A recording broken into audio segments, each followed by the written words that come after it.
let's say I have a really important board.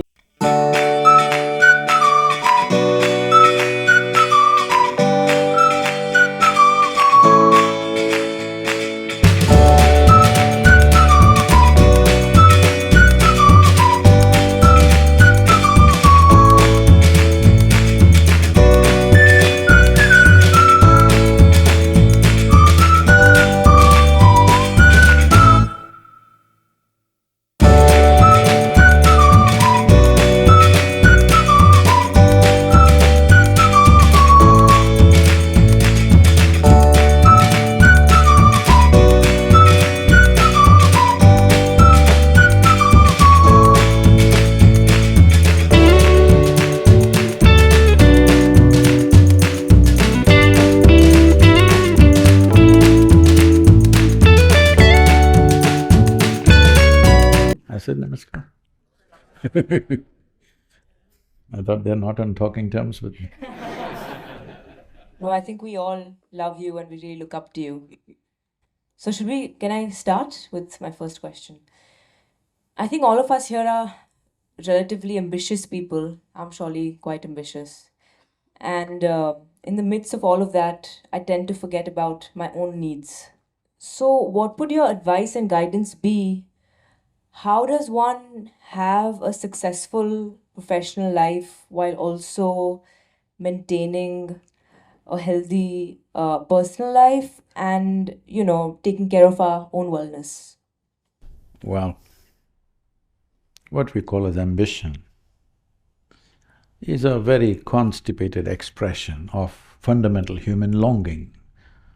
When I say fundamental human longing, doesn't matter who you are, what you are, you want to be something more than what you are right now. Hello? Hello? Yes or no? If you know money, you're thinking more money. If you know wealth, you're thinking more wealth. If you know power, you're thinking more power. If you know knowledge, you're thinking more knowledge. If you know pleasure, you're thinking more pleasure.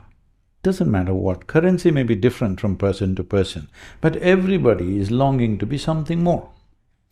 So whatever that something more that you're longing for right now, suppose we fulfill that for you right now, are you fulfilled for life? Hello? No. You want something more, okay, that also will do it. Are you fulfilled? No.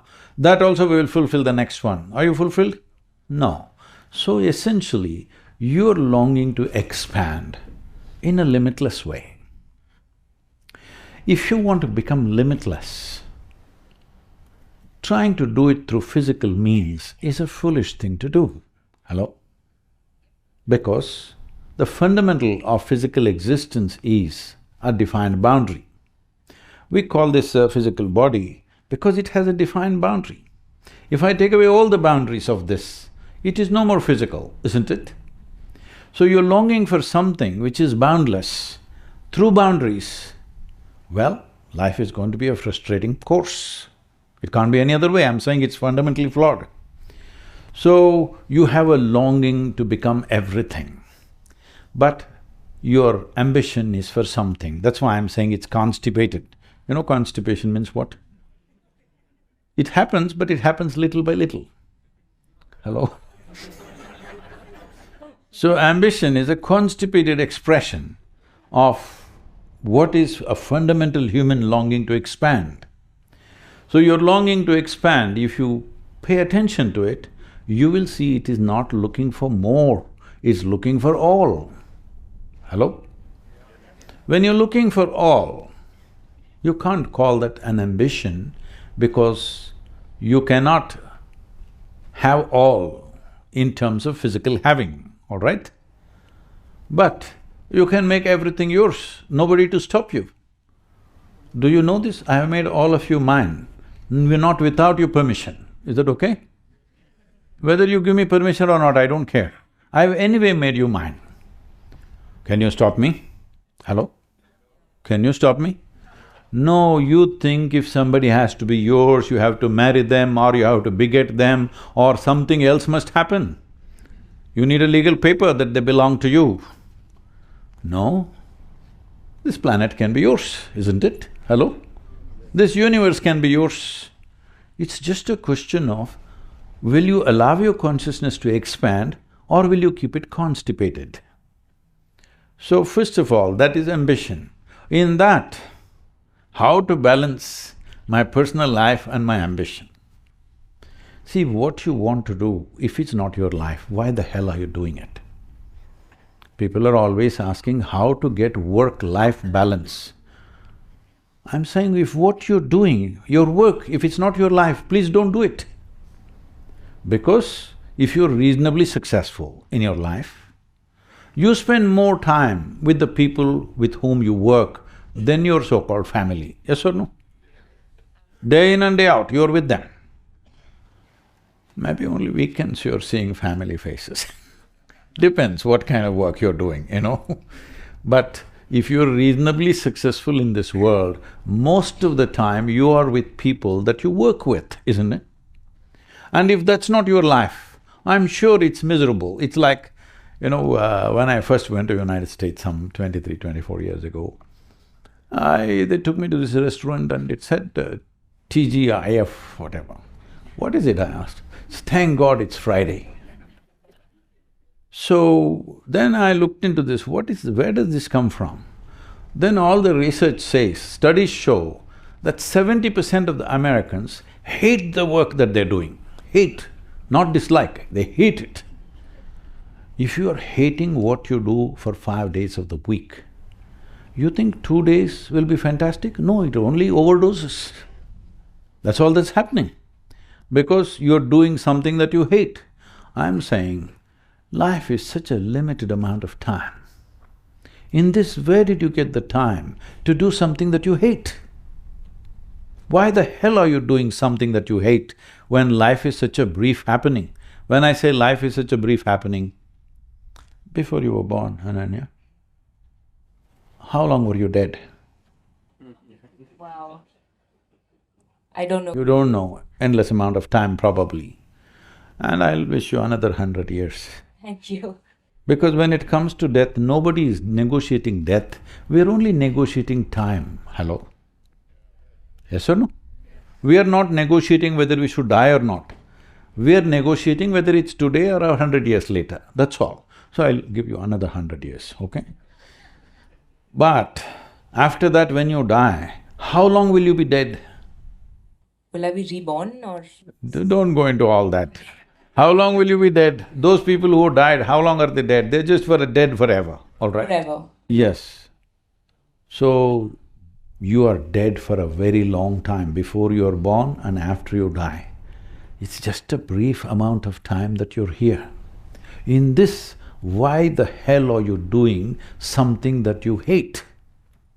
You must be doing something that you love, something that you embrace with the greatest amount of love and affection. Whether it is work or industry or people or whatever nonsense you want to embrace, it's up to you. Hello?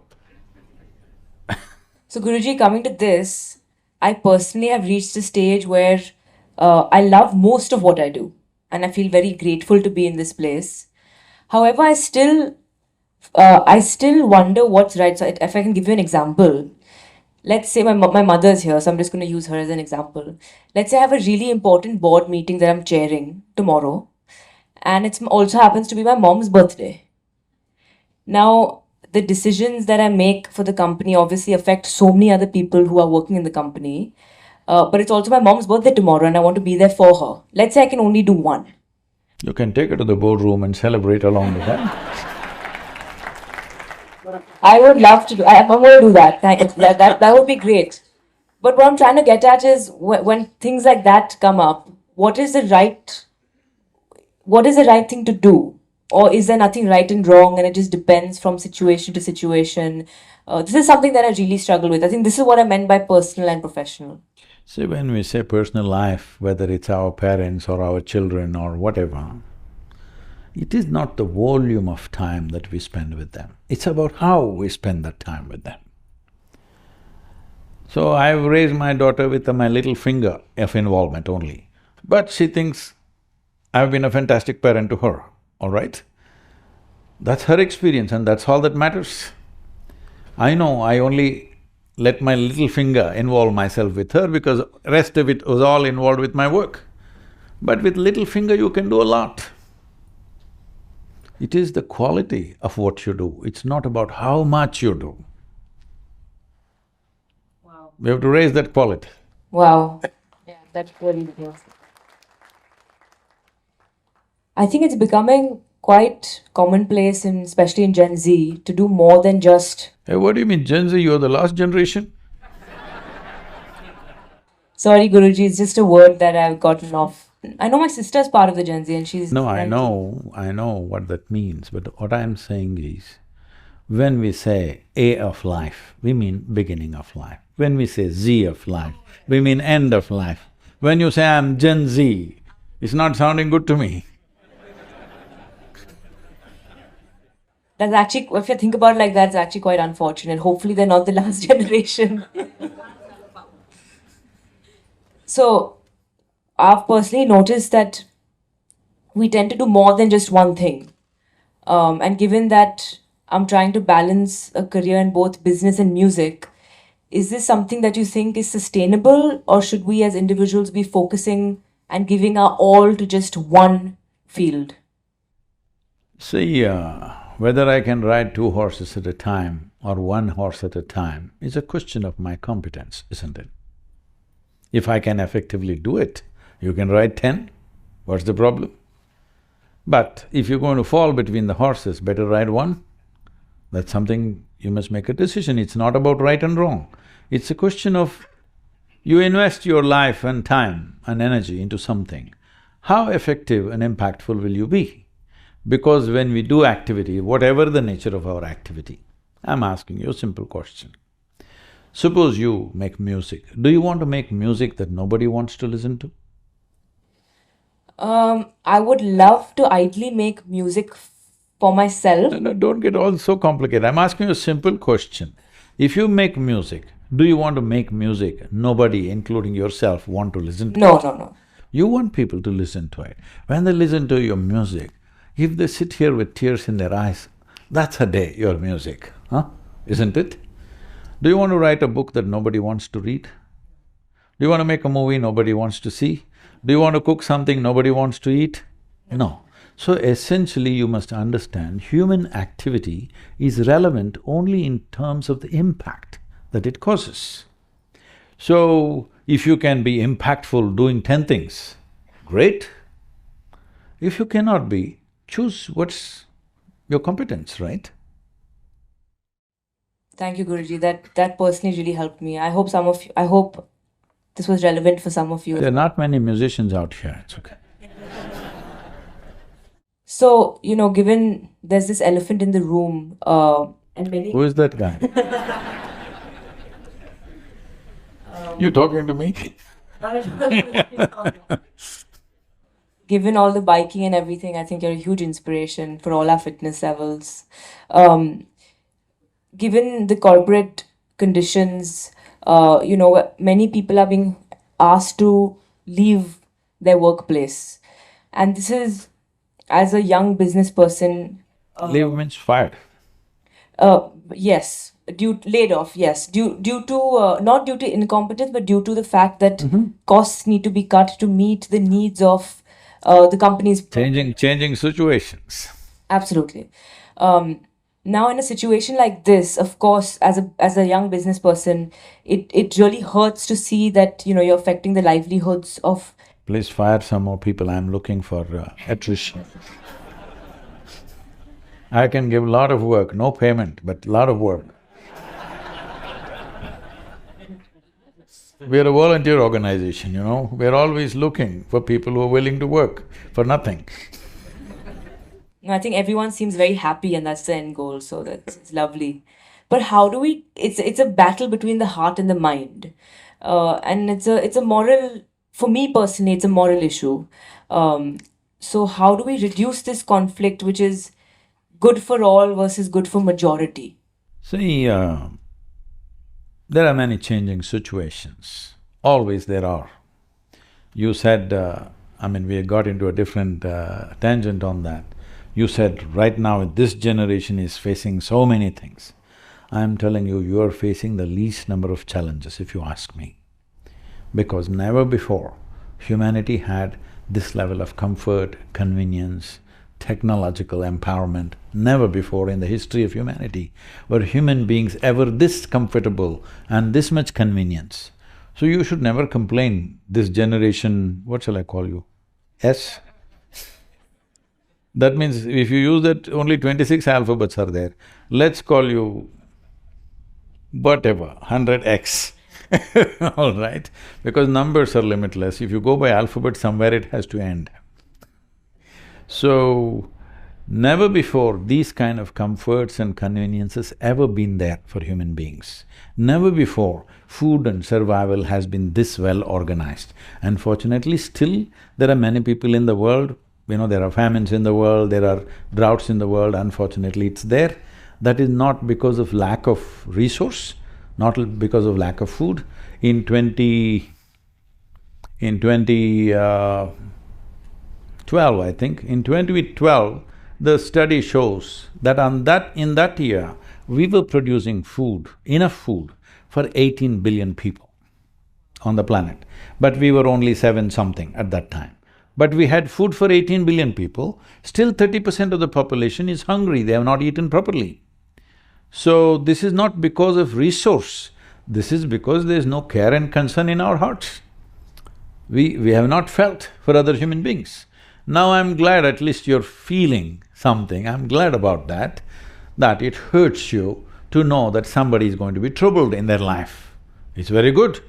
Your humanity is alive, please keep it that way. If you just think, there is somebody who wrote a book, you're fired.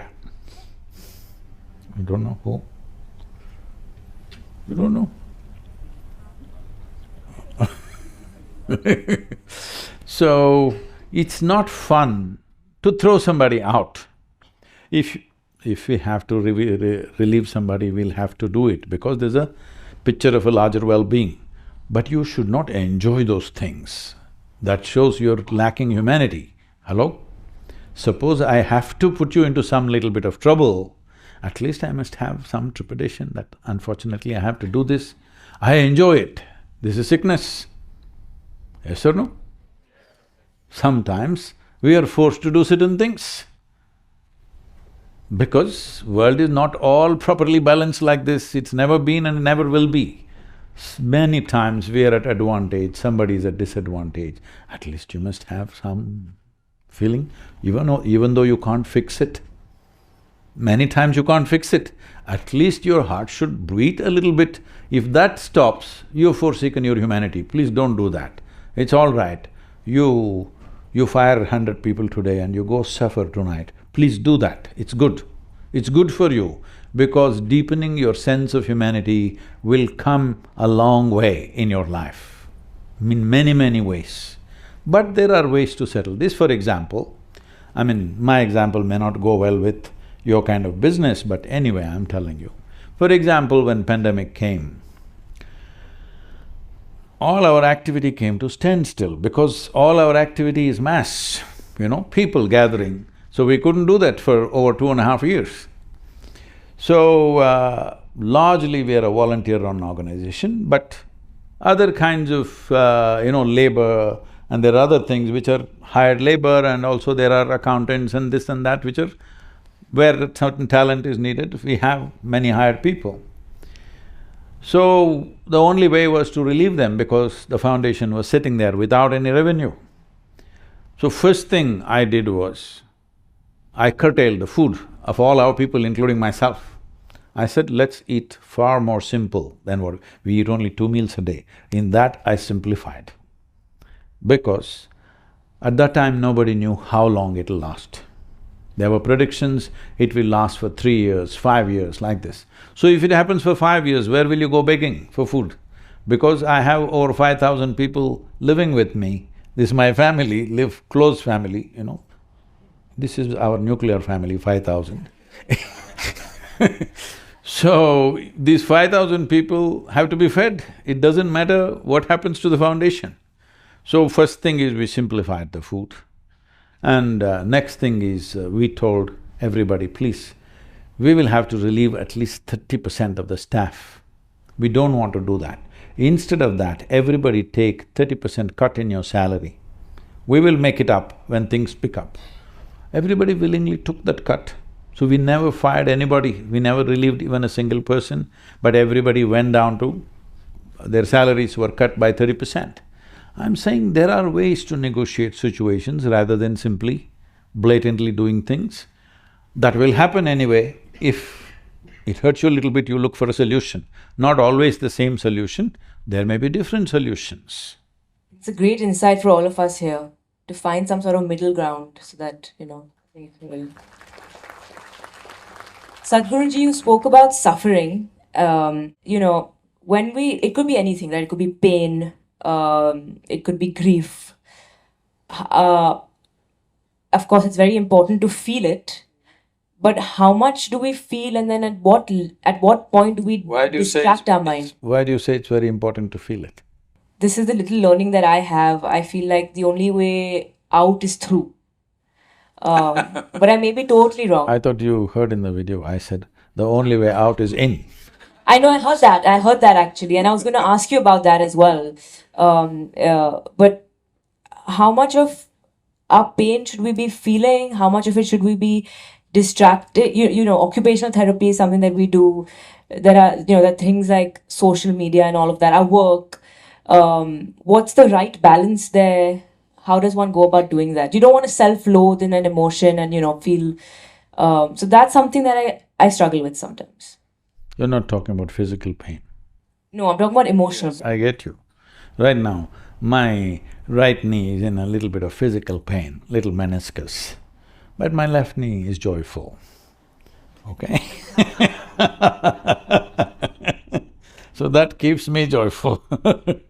Now, I want you to understand this. Pain or pleasure, where did you experience it? Where? My heart area, I think. No, don't… Outside or inside? Oh, inside. Inside. Joy or misery, where did you experience it? Inside. Inside. Agony or ecstasy, where did you experience it? Inside. Inside. Light or darkness, where are you experiencing it? Inside also. Inside only. So every human experience is happening only within you. What happens within you must happen your way, isn't it? I may not happen your way, these people may not happen your way, but you must happen your way, isn't it? What happens within you must happen your way. World will never happen 100% your way. Anybody? Your world is happening 100% your way? No, not your husband, not your wife, not your children. So giving up on all of them, you got yourself a dog, but he does his own thing.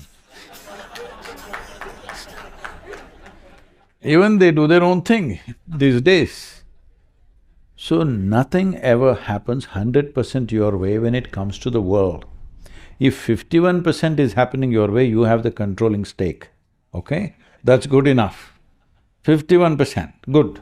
You try 100%, nobody will be around you, they'll be gone. Yes or no?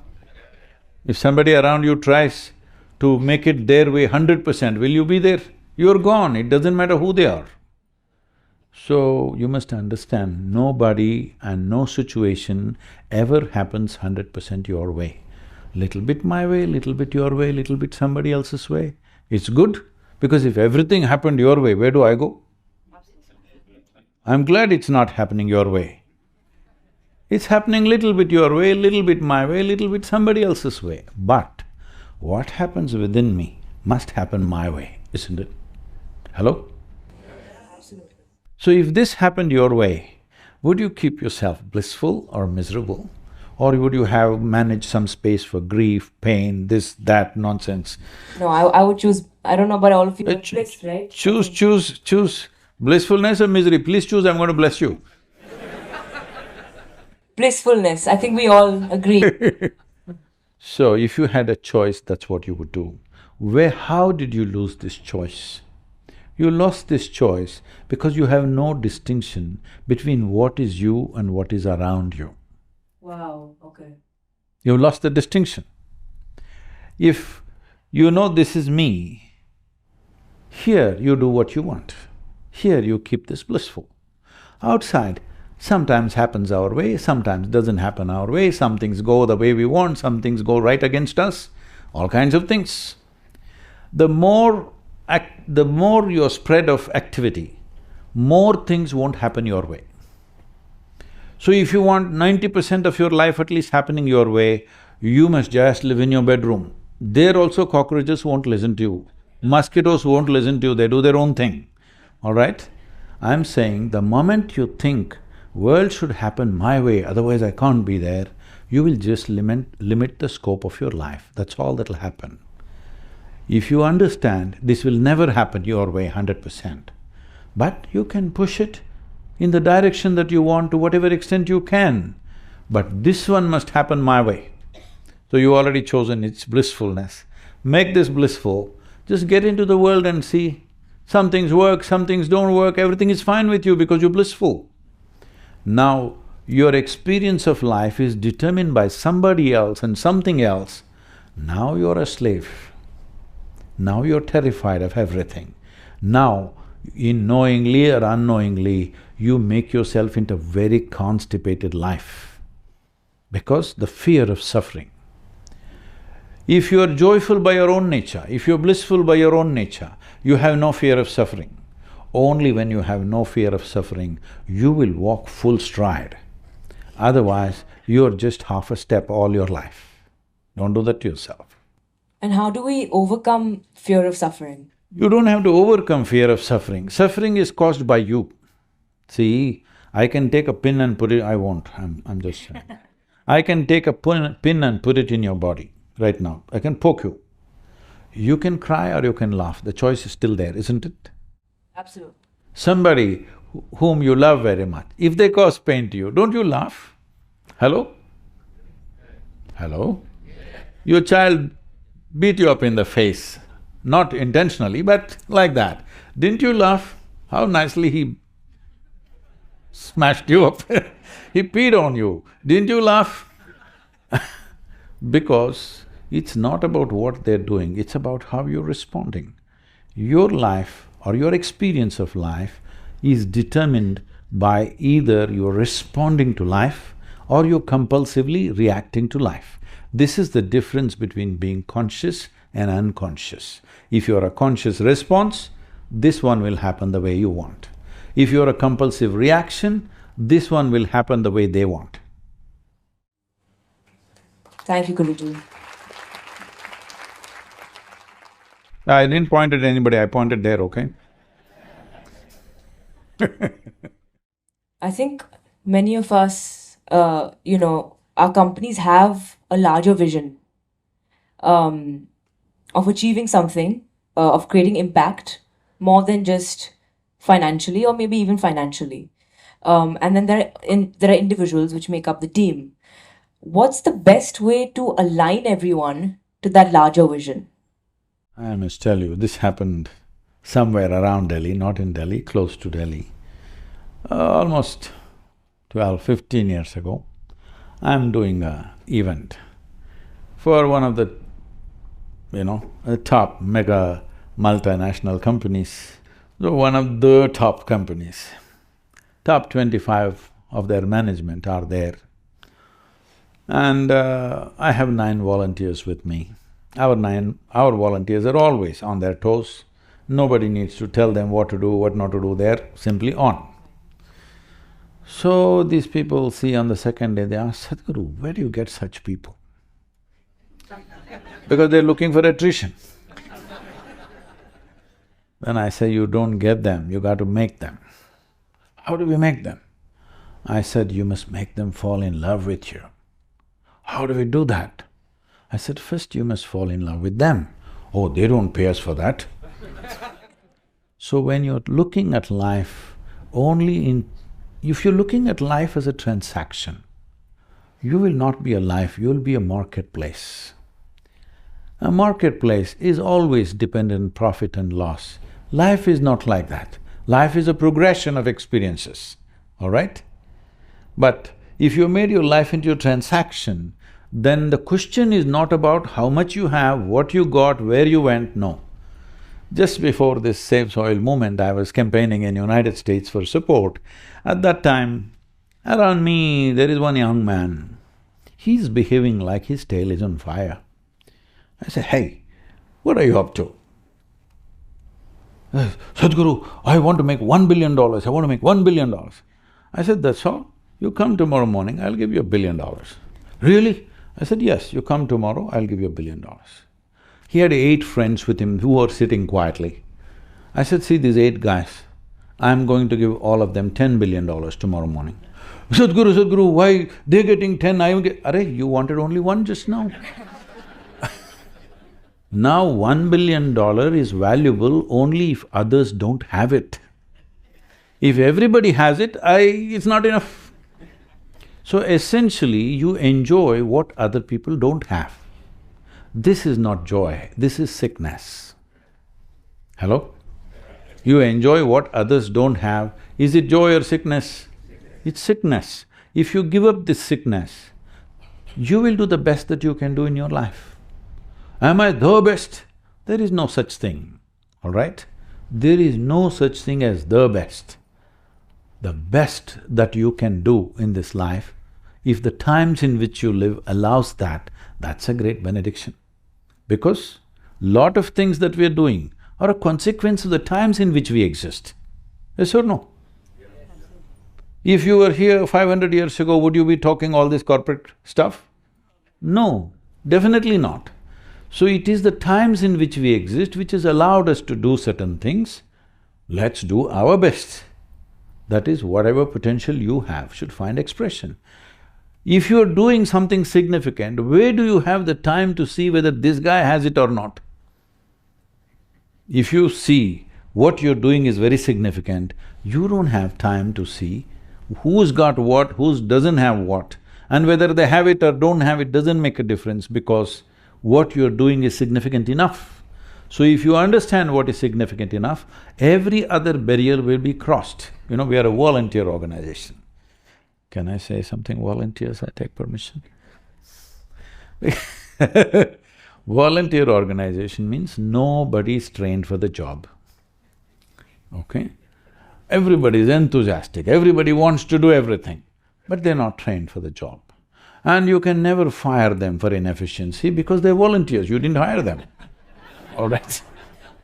So, this is a different kind of management. If you want to go crazy, come and manage Isha Foundation, like that. But all our events, everything, they work like clockwork. Before Corona, now it's come down a little bit, we'll pick it up now, it's gone into various other areas. Otherwise, on an average, over 260 to 270 events were happening on any given day. Not a single event has been abandoned ever in the last 30 years. So that must be good management, all right? So, our events generally happen, I'm telling you not to boast about ourselves, but to congratulate all these untrained people, untrained, unpaid people, because our events happen in clockwork. I have been to literally everywhere in the world, the biggest events, economic forums, this, that. Nowhere will events happen with the efficiency that it happens in Isha Foundation, I'm saying this.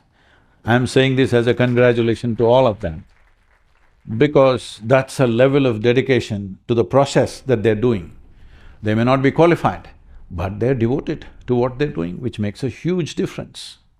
So, the important thing is that people around you should be inspired.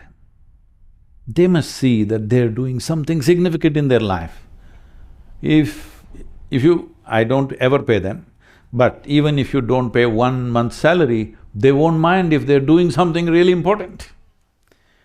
Right now, they're just doing a job, thank God it's Friday, they're in that mode, all right? So, that inspiration has not happened in most businesses, unfortunately. I'm not saying everywhere, there are people who have managed to inspire, but that needs to happen because what is the point living with people who are dragging their feet? I can't live with them. You don't want to do it, don't do it. But when you take something up, you must be agile, you must be there, all right? You must see it's important. Because if it's not important, why the hell are you doing it? No, because I'll get money, I'm doing it. That's a bad way to live, because this is a brief life, as I told you. We are dead for a very long time. We are only alive for a little bit of time. We must be doing what we love to do, what really matters. Hello? And when I say what I love to do, should I do music, should I do dance, should I do this, should I do that, it's not about that. See, if you really look at yourself as a human being, what impacts people most? With what kind of activity can you really touch another life? That's what you wish to do, whatever it is. You can touch people with business, you can touch people with industry, you can touch people with politics, with spirituality, with art, music, in every way you can touch. Only thing is, what is your consciousness? Are you doing this to make yourself great, or are you doing this because you genuinely want to touch another life? So once you touch another life, why do you call a handful of people your family and the rest are out? Because somewhere you touch their lives. And you're only able to touch one or two lives in your entire life, it's a constipated life. You must be able to touch a lot of people. Hello? Yes or no?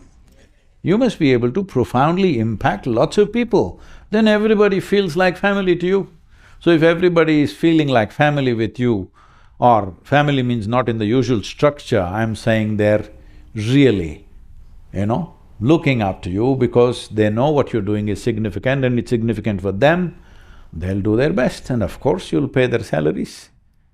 And if everybody is agile and doing their best, that's the best you can get out of anybody, isn't it?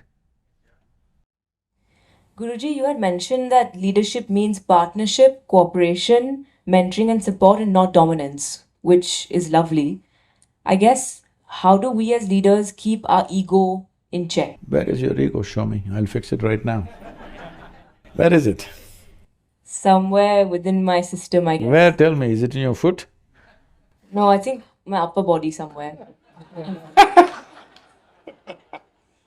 can only make guesses. Your dentures? Dentures? Dentures, I'm asking. Real teeth. Yeah, is it in… No, I'm… Oh. It's called denture, I didn't mean to say artificial dentures. See, you're Generation Z, you use language in a certain way.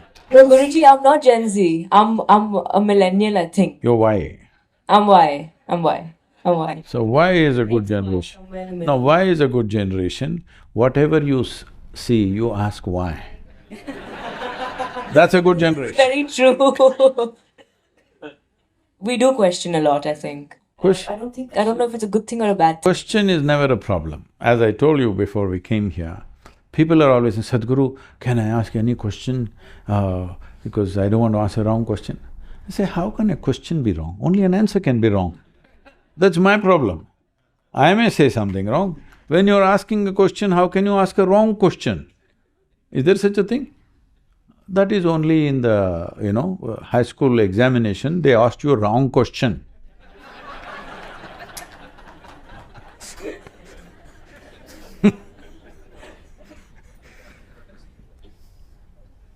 Have I answered that question? No. No, you have it. I was just taken in with your sense of humor.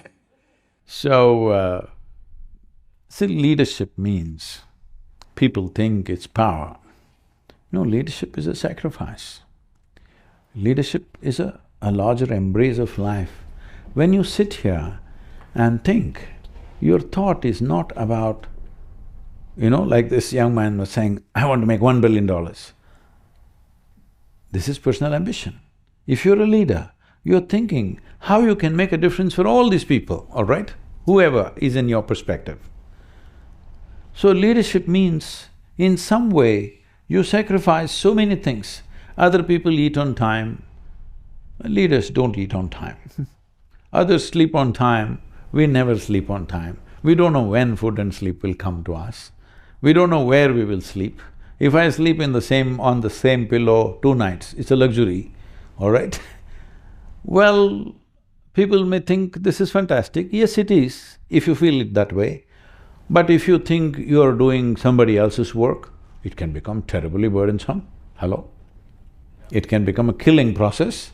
But if you see you're doing something significant and this is what you wish to do, then what you do, leadership is not a… Leader, see, first of all, Anybody calling themselves a leader is… I think it's quite ugly.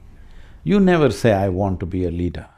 People should say, by what you're doing, oh, she's a leader. I am a leader, I am a leader. This is a very gross thing to do. Hello? Other people should feel this is a leader. Why would somebody see you as a leader? See, if you sit here, right now we are sitting on this stage, compared to people who are sitting in the audience, we have a little better view of everything. This is what leadership means. They put you on a perch. Once they put you on a perch, if you don't see better than others, you will make an utter fool of yourself. It's very important. So, you sit on a perch means you must see better. Maybe all of them are working harder than you, but you see better. Because you see better, they'll put you up there. It's like if you… in a small world like a ship on a vessel, the captain does nothing, he just dresses himself nicely. Usually ship captains are like that. Everybody is working their lives out, but they're all looking up to him because he sees what others cannot see. Hello? That's an important thing. So once you're a leader, you must have an insight that you are able to see something that others cannot see. It's just this. Successful leader means just that. What they see tomorrow, you see today, that's all. Thank you, Guruji. That was really very insightful. That really helped. Thank you so much. And you must be able to inspire people. Because if you don't have an inspired lot around you, for whatever reason, whether you throw money around and inspire them or you inspire them with your own activity, how you inspire them, it doesn't matter. They must be inspired. Otherwise, you're not getting the best out of people, isn't it? Absolutely, absolutely. What are your thoughts around AI? Should we, as business people, artists, human beings rather, should we be embracing it? Because of course it does make things more convenient, or is it something that should be, not encouraged at all?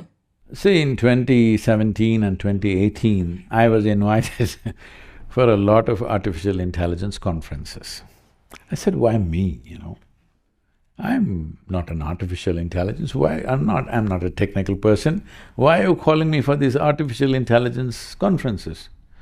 So all these professors and academics who are there in these kind of places, they're saying, we are all really worried that we will lose our jobs. I said, I'm so glad academics lose their jobs, means it's a joy, all right? Then they said, when we look at you, probably if everything becomes AI, you're the only guy who will be relevant, so we want you to tell us what is it. I said, see, this you must have foreseen beforehand, you did not foresee. I foresaw this long time ago. Anything that you can accumulate data-wise in your mind, you can accumulate certain data, process, analyze and throw it out. This a machine can do better than you. Anything I want to lift this with my hand, maybe I'm very strong, I can lift you with the furniture, but a machine can do it better than me, yes or no? I remember in 70s, nobody old enough to be, in 70s, sir? No. Yes. So generation W, is it? Whatever, in 70s, there was news all over saying that in Mazagon docks, the coolies have all gone on strike. Why means, they were setting up the first gantry in Mazagon docks. Till then, those days the largest ships were approximately 125,000 tons. To unload a 125,000-ton ship, they were taking 24 to 28 days, one ship. Today, a 250,000-ton ships are unloaded within 24 hours because of machines. So those days they all went on strike. If this gantry comes, what are we supposed to do? What are we supposed to do with our muscle? I told them, see, this is what the coolies were doing, this is what the academics are talking right now. If AI comes, what are we supposed to do? All the coolies, what are they doing now? You must ask them and you must do that. All right? I'm saying, every time a convenience comes, somebody is going to lose his job because he was doing that job, all right?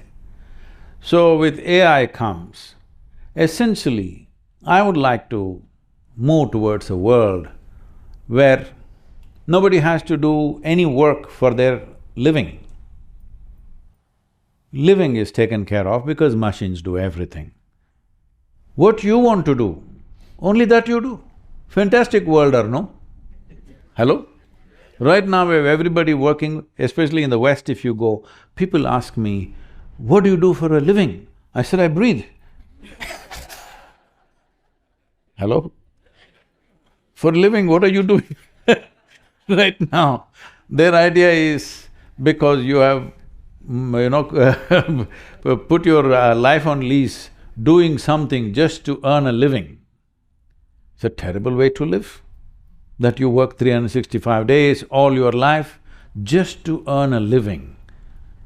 This is not what a human being is designed for, okay? Because once you come as a human being, your ability to be, you must understand this we must settle. You're the only one on this planet, you're the only species rather. Whatever generation, alphabet you're called a human being. Did you call a tiger being? An ant being, an elephant elephant being? No. They're all creatures. You are a being. What this means is, you are the only one who are capable of determining how to be. If you knew how to be, what is the problem? Hello? If you knew how to be blissful or miserable, what's the choice? Blissful. Blissful. So if you knew how to be, what is the problem with life?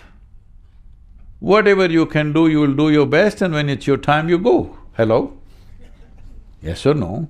Only because you don't know how to be, you are making a signs of all your misunderstanding of life.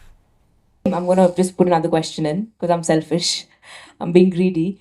How do we remain attached enough to enjoy what life has, yet detached enough so that we can live without materialistic things around us? It's a very Indian problem. Attachment, detachment.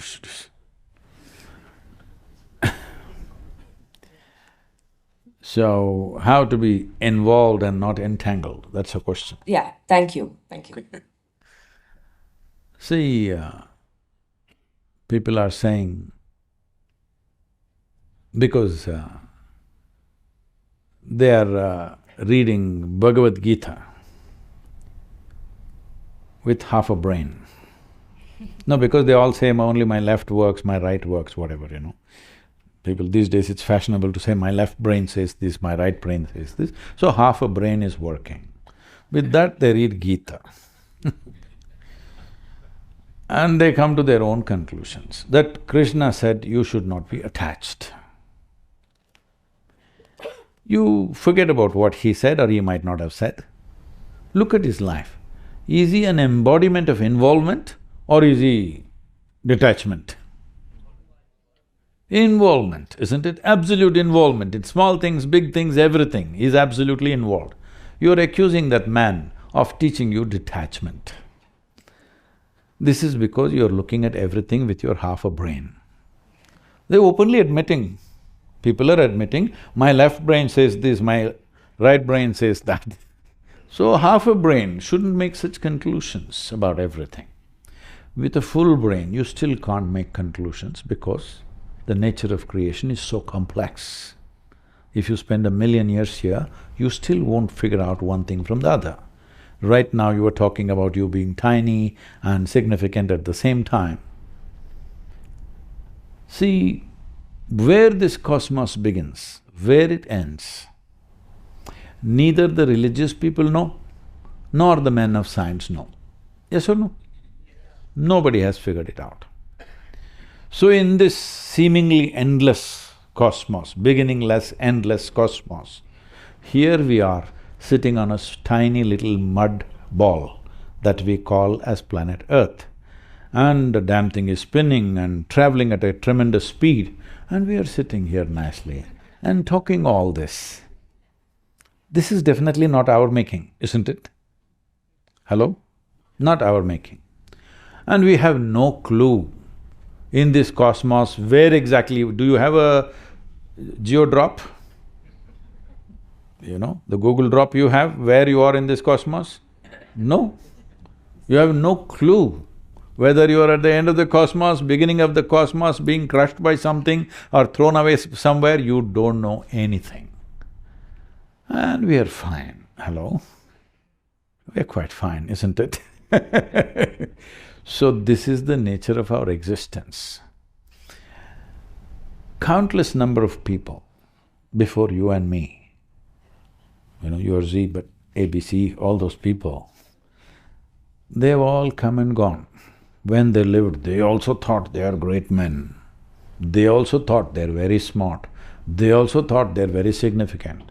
Where are they right now? All topsoil.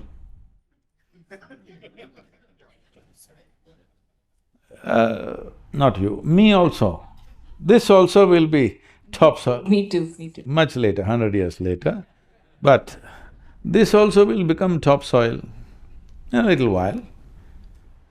Now, when we are sitting here, we're just a small pop-up on this planet. We'll pop out. We think this is my life and I'm so important. As far as the earth is concerned, it's just recycling its soil. Hello? Yes or no? So when you look at all this, how can I go to my office tomorrow? What is the use? See, this is because you're always trying to draw a conclusion with every realization. Don't draw a conclusion. The moment you draw a conclusion, that'll be your last realization. Wow. So, life is a progression of realizations. As you realize more and more and more, life becomes more and more beautiful and magnificent. But every time you realize something, you want to take notes and say, this is it. This is not it. If you live, this is not it. If you die, this is not it. This is the nature of life. Thank you, Guruji. Thank you so much. Open to questions, all of you, any of you. Yes. Can you help with the mic? One of the things that you said, Guruji, is about we all should try and do what we love to do. No, I didn't say that. And would I'm trying to outline one thought, sir. To be able to love what we do, is that not therefore also a matter of situation, Guruji? See, first of all, I did not say you must do what you love to do. Then everybody will start doing fanciful things, all right? Because at different stages in your life, you will think different things you love. When you were 18, you thought you loved somebody in the neighborhood, but that passed, isn't it? It's okay, you don't have to confess, it's not a quote. So, but I'm saying, when you're 15, 16, 18, 20, whatever you thought this is it, what you thought you love, did it disappear? Not only in terms of people, of things that you do. When you were 5, you loved a lollipop, that was the highest thing in your life. Yes or no? Was lollipop a small thing? It was the world. Hello? Lollipop was the world at that stage in your life. So don't try to do what you think you love to do.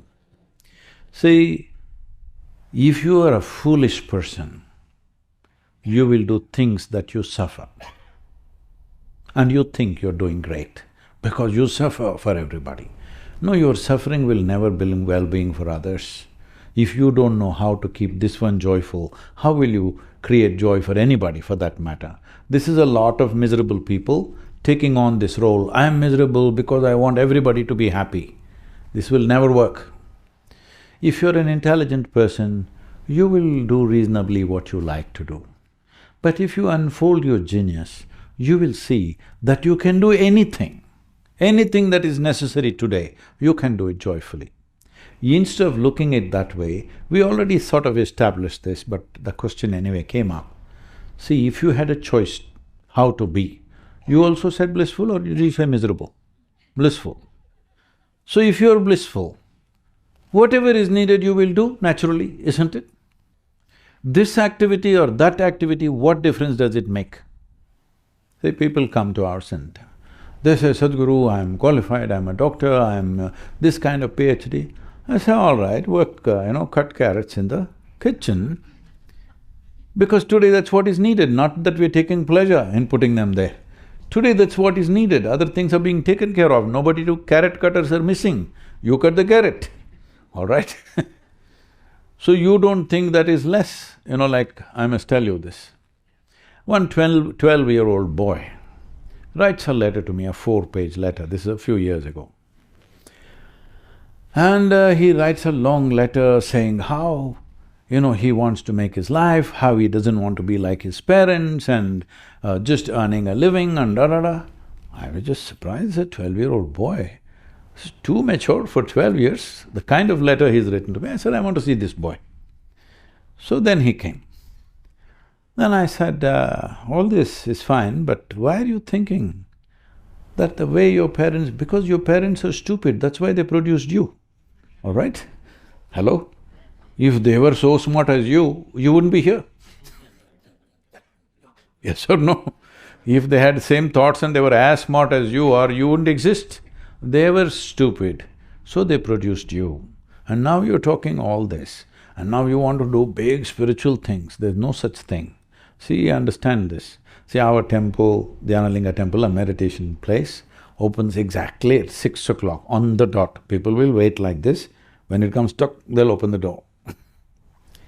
So I said, see, tomorrow, suppose the temple does not open at 6 o'clock, simply it's closed. People will all come, what's happening, why is it not open? Then they'll think, oh, maybe today something, Sadhguru is going to do something big, maybe that's why they're preparing, it's closed, something, they'll think up their own thing. Every day for the last 30 years, without, once again to acknowledge all the volunteers, without a single day's break, every day meal has been served at 10 o'clock in the morning, 7 o'clock in the evening, without a single minute delay, always. So, suppose you go to the dining hall and it didn't open. Then you'll think, why the hell dining hall is not open, little hungry people will get little angry, bus. Then somebody will explain, maybe there is something else today, maybe today is a festival, maybe today is some special day, maybe they'll serve something else little later, they'll come up with explanations. But let's say you wake up, everything starts at 5:30 in the morning, sadhana. Suppose you wake up at 4:30, all toilets are locked. In 1 hour's time, there'll be a revolution. So I asked him, which is more important, the toilet, dining hall, kitchen, temple, which one is more important? You better understand, the moment you think one thing is more important than the other, you have lost it. Tell me, which is more important? Sitting in the temple and meditating is more important? Sitting in the toilet for a shit is more important? There is no such thing. When we do all of it, life becomes important, isn't it? If you don't do any one of those things, life will be a mess, yes or no? So the problem is this, when you say, I will do what I like to do, what I love to do, somewhere in your mind, you've decided what is superior, what is inferior, what is worth doing, what is not worth doing. This will go away in you the moment you're blissful by your own nature. Whatever is needed, you do. Different people will function according to their competence, but what is needed, you do at that given moment. So, do not distinguish as, I love to do this, I don't like to do that. If you're joyful, you see on a day when you're joyful, how flexible you are. Hello, how wonderful you are. I would like to meet you on that day when you're very happy. What a wonderful human being you are. Another day you're little unhappy, little dragging your feet, little depressed, frustrated about something, or you could be a nasty human being, isn't it? This is true with every human being. This is the mistake we have made about humanity. We tried to produce good people. Good people are insufferable. Yes, those who think I'm very good are usually people that you don't want to live with. Hello? We need more joyful and sensible people. Can I tell a joke to him? He's a lawyer. So this happened. I'll tell him a joke because he's a lawyer, he must laugh.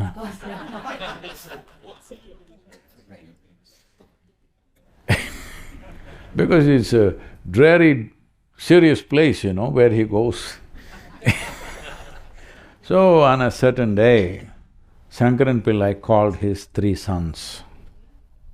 And he said, "You good-for-nothing people, you idiots, go do something good in the world." They said, "Father, we don't know how to do any good thing. How do we do good things? We don't know any such thing." Said, "Go help somebody, do something good you do." So they all went out. In the evening, first son came back. Shankaran Pillai asked, "Did you do any good thing?" He said, "Yes, father, I helped an old lady cross the street." Very good. Second son came. "You?" "Yes, father." "What did you do?" "I helped an old lady to cross the street." Third son came. "What did you do?" He also said, "I also helped an old lady to cross the street." He said, "What? All 3 of you found 3 old ladies to cross the street?" He said, "No, father, you don't know how stubborn these old ladies are. Whatever we did, she wouldn't come.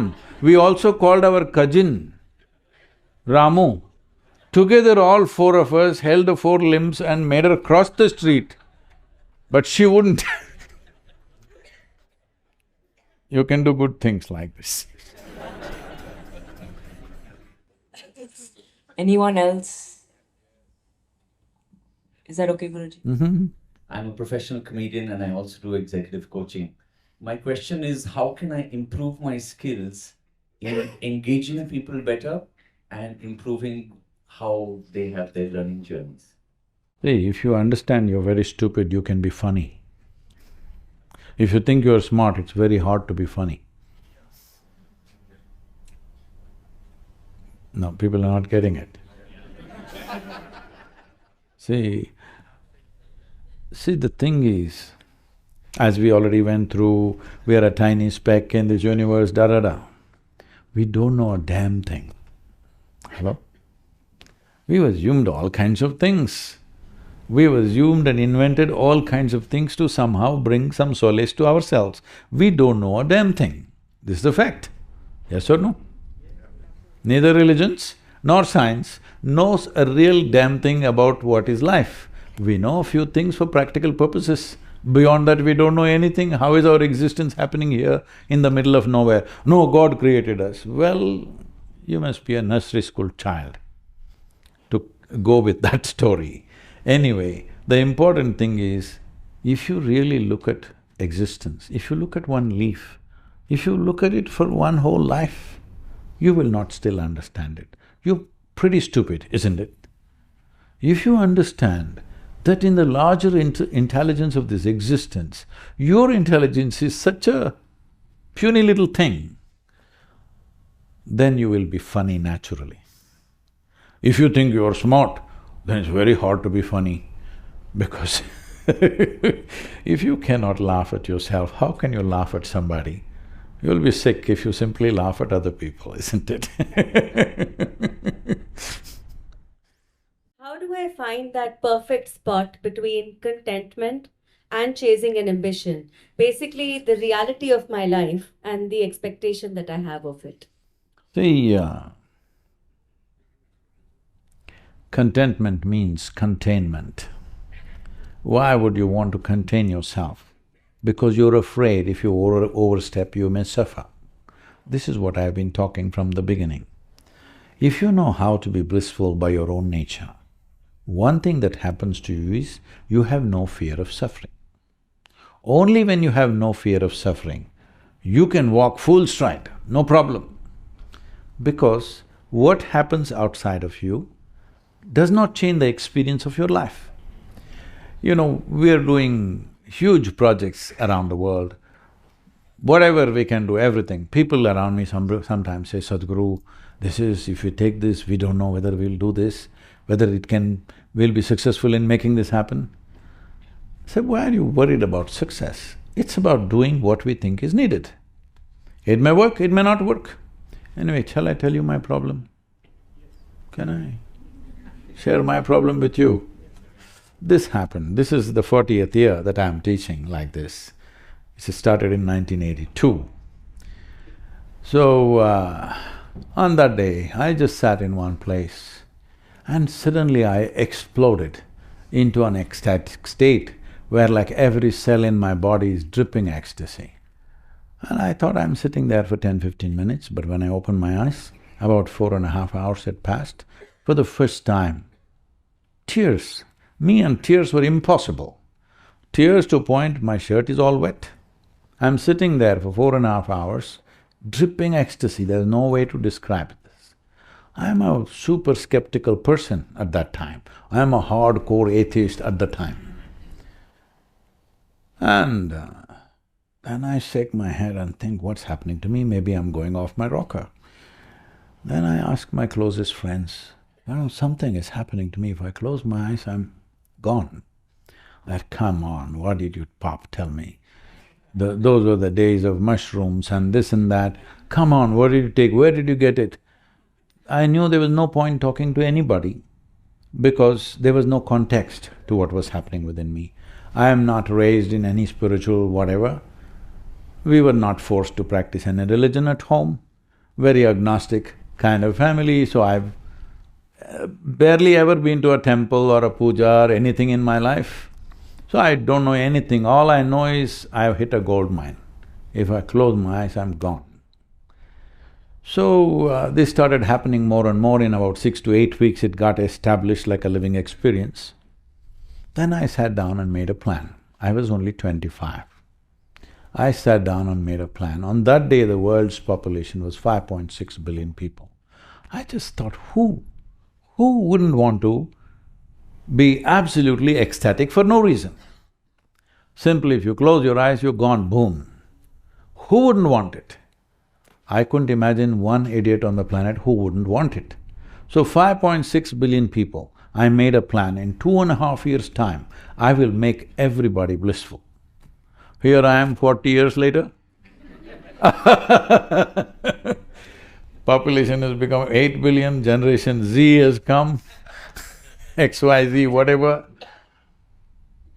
And today people say we've touched over 2 billion people, but that's not my idea of a humanity, it's 8 billion plus.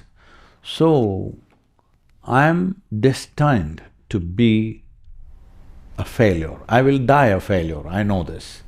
But I will die a blissful failure. Do you want to be a blissful failure or a successful, constipated person? You think you're successful because you set up such small goals for yourself. I did it. What's the point of that? You set up something that is larger than yourself, something that you cannot do in this lifetime. If you take 2 steps, somebody will take the next step. So my blessing is you must die a blissful failure. Is it okay?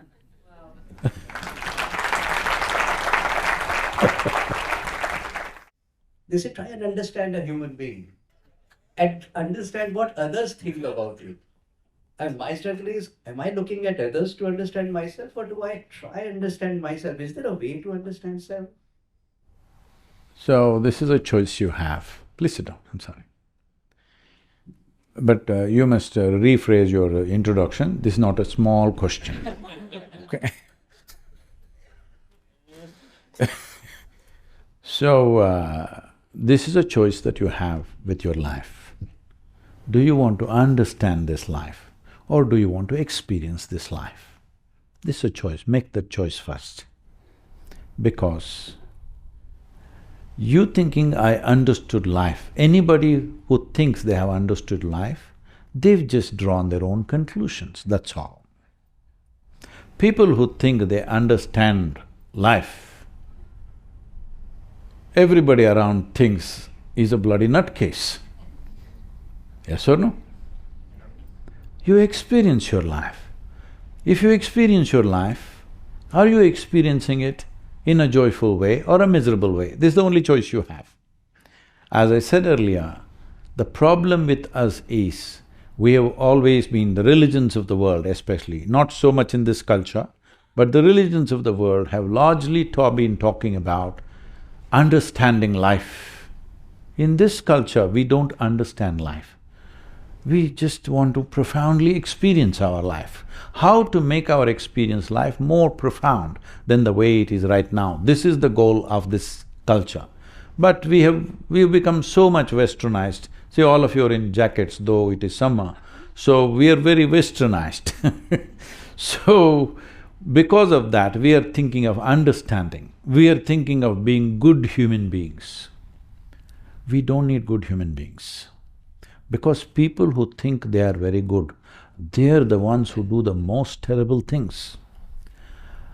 Right now, a suicide bomber thinks he's doing a very good thing.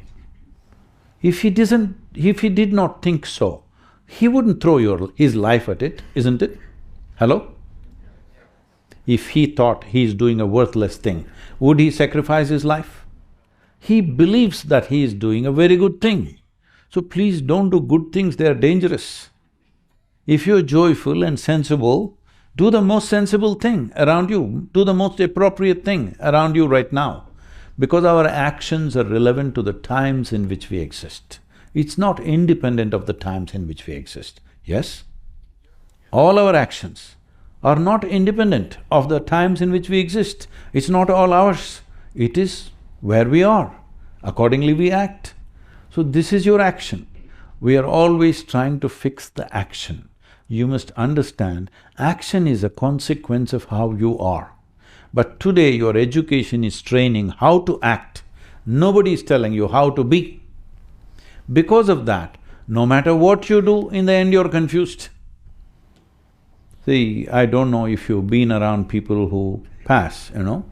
If you've been around the last moments when people pass, you will see 80% of the people are not in pain, not in fear, they're just bewildered. Because they misunderstood their psychological drama as life. Right now it's happening to all of you, I'm telling you. You're misunderstanding your thought and emotion as life.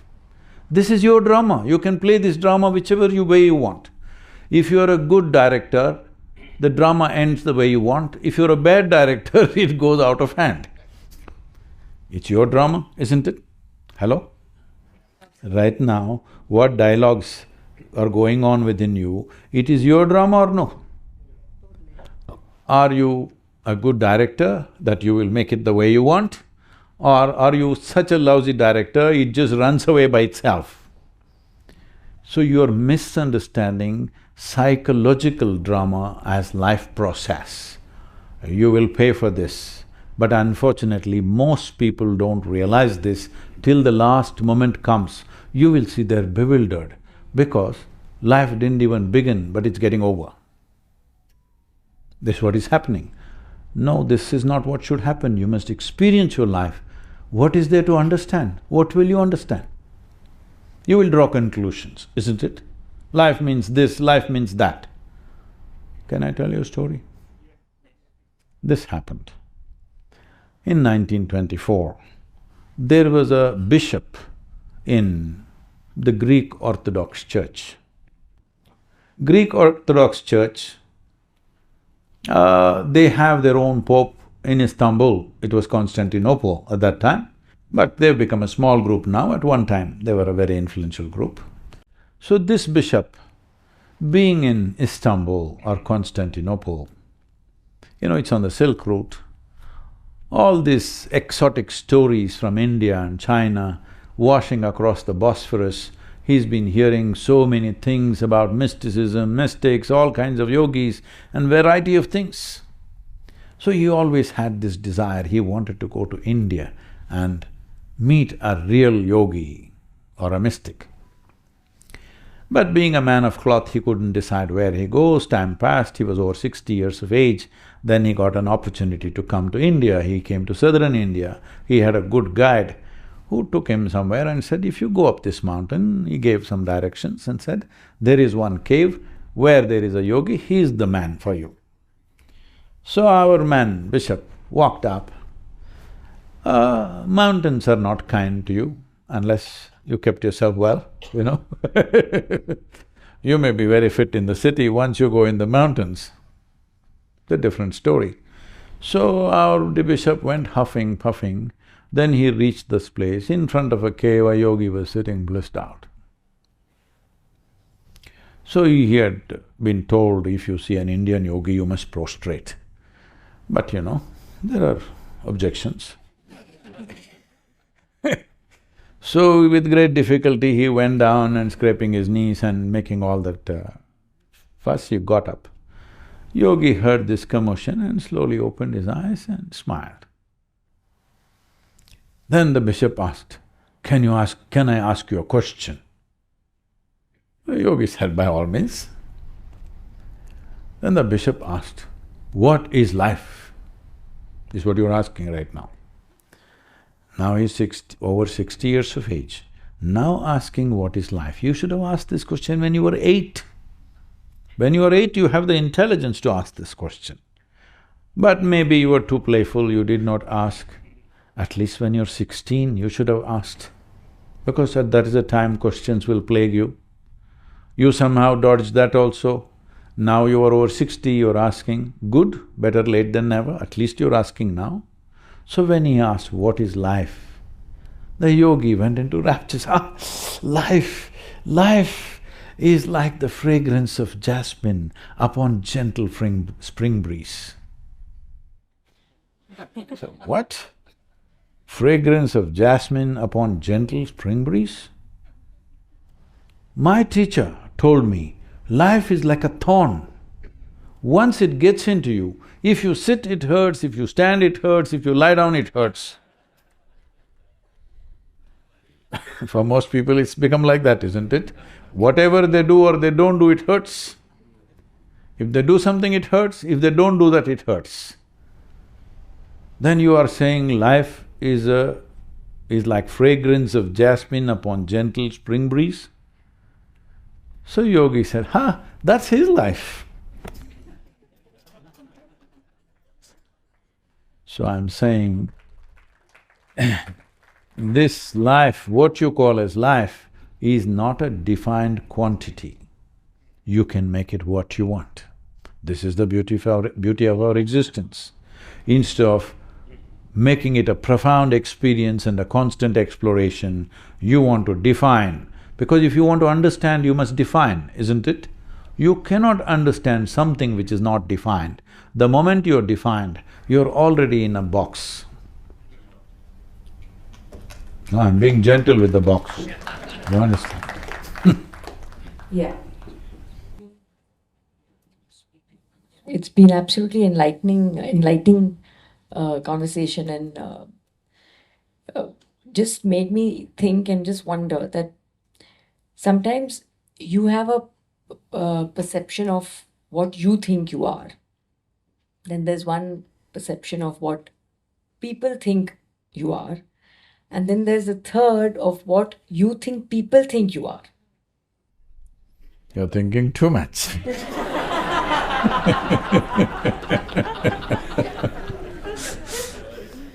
That's part of my see where I get the overthinking from.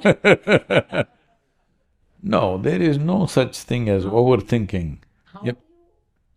Is it necessary that all three Should match. Does it need to be in harmony? And if it is not, then does it mean that you're not in harmony with the universe? See, only when we are dead, we are the way people want us to be. Because they can make whatever they want out of us. When we are… What… you know what you are, but sometimes people… No, you know what you think you are. all right? Right. That's how the question started. You think you are this, they think you are that, now you think they may be thinking something else. All right, so it's all a thought. Thought, you can make it any way you want. Right now, as an experiment, all of you, if it helps to close your eyes, do this. Otherwise, with eyes open, if you can do it, eyes closed is better. Think of a tiger, can you? Hello? Yes. Yes. Think of a flower, can you? A mountain, you can. So I'm saying you can think what you want, whatever you want. But right now, you have given up that choice. Now your thinking has become a rut, it thinks in a certain way. So that is not called thinking. The word thinking means you consciously generate a certain thought, that is thinking. Otherwise, it's called mental diarrhea. It's simply running. So if it's simply running, why is thought process simply running? See, suppose my hand is simply jumping. What will you think? Oh, maybe Sadhguru has some ailment. If your mind is simply jumping around, what should I think?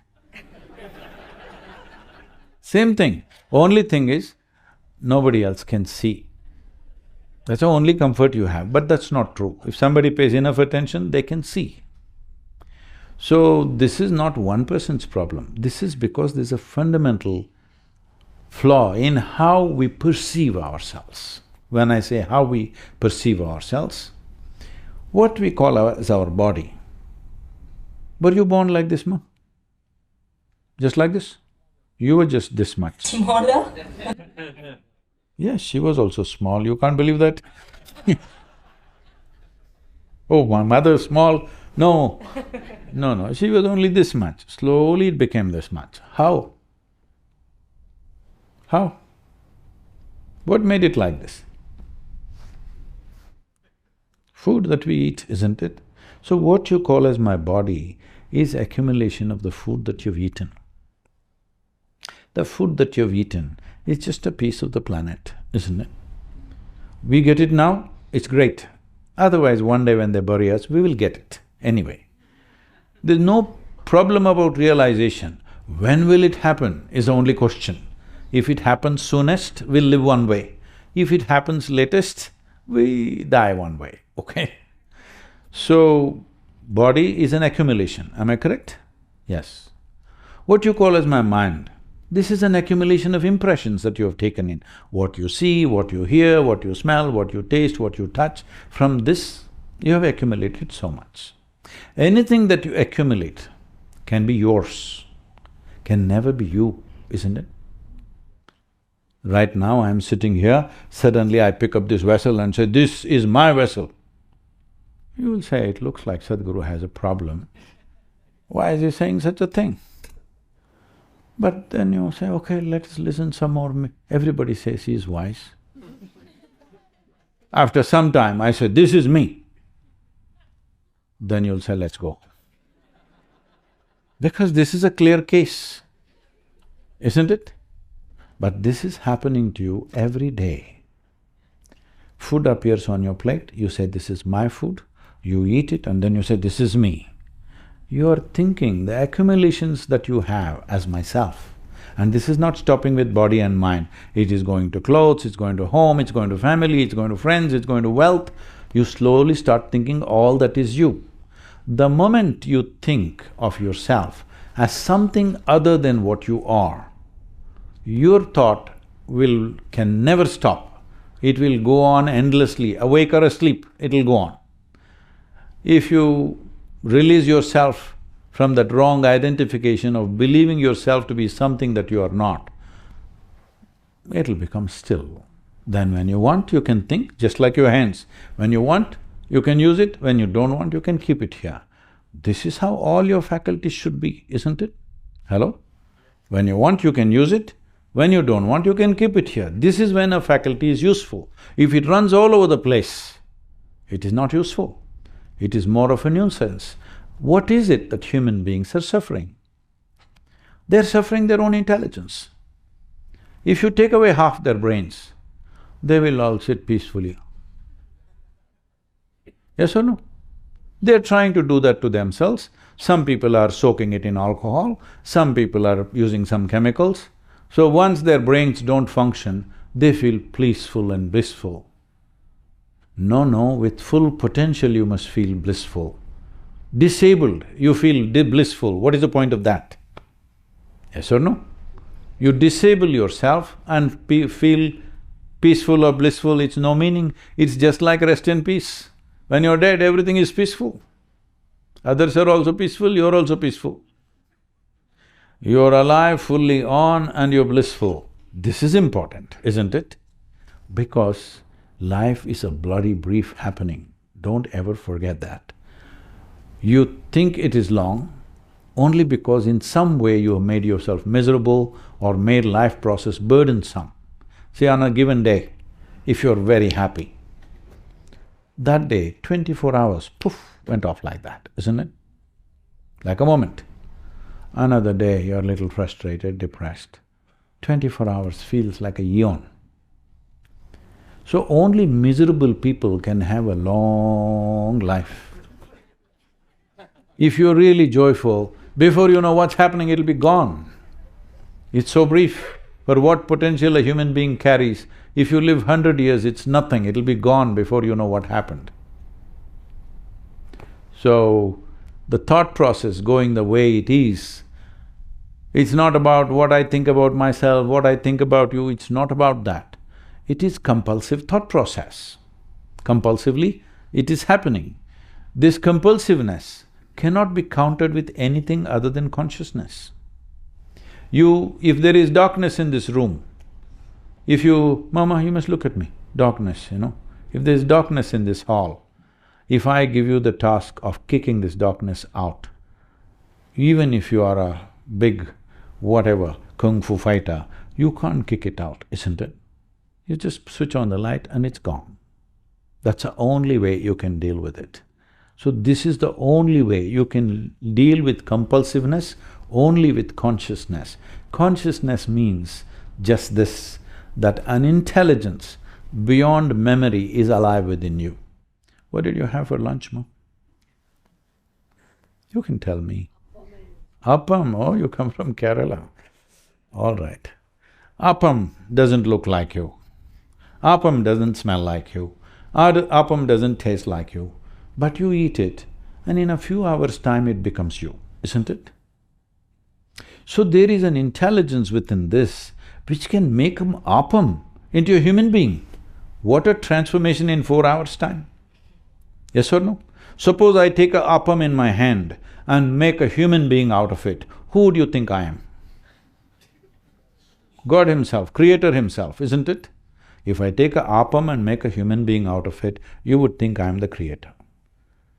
You are doing it every day, not in your hands, in your stomach, all right? But are you doing it or no? Hello? So this is the whole problem. There is an intelligence within you which is the very source of creation. You're completely missing it because you're too enamored with what you have gathered in terms of body, in terms of mental impressions, in terms of things and people you gathered. You're too identified with those things, so you're completely missing an intelligence which is the very source of creation. If you were in touch with that intelligence, there is no question, there will be no question in your life. There shall be no question in your life, because that is an intelligence which made everything happen. If you are in touch with that, everything is here. Parents today, and that's me myself, want to give away everything what we have to our children, our thoughts, our attitude. But children don't want to take it. I'm glad.